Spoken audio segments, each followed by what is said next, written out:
ایک چھوٹے سے گاؤں میں امنا نامی ایک غریب بچی رہتی تھی۔ اس کا خواب تھا کہ وہ اسکول جائے، مگر اس کا گھرانہ بہت مشکلات میں تھا۔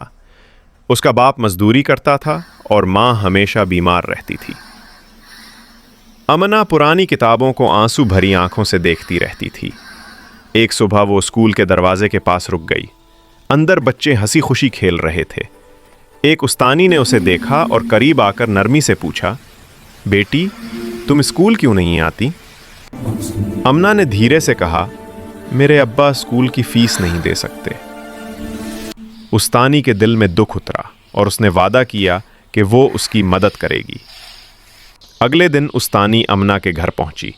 اس نے امنا کے ابا سے کہا، میں اس کی فیس ادا کروں گی، براہ کرم اسے پڑھنے دیجیے۔ امنا کے باپ کی آنکھوں میں آنسو آ گئے۔ وہ بولا، اللہ آپ کو خوش رکھے۔ امنا اسکول جانے لگی۔ اس کی آنکھوں میں نئے خواب چمکنے لگے۔ وہ دن رات محنت کرتی، کبھی سبق نہیں چھوڑتی تھی۔ وقت گزرا اور امتحان کا دن آ گیا۔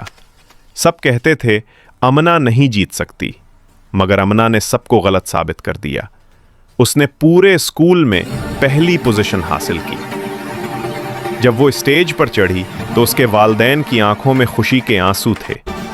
امنا فخر سے بولی، اگر تم خواب دیکھ سکتے ہو تو انہیں حاصل بھی کر سکتے ہو۔ یہ تھی ایک چھوٹی بچی کی کہانی جس نے ہار نہیں مانی۔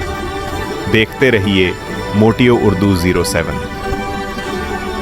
مزید حوصلہ بڑھانے والی کہانیاں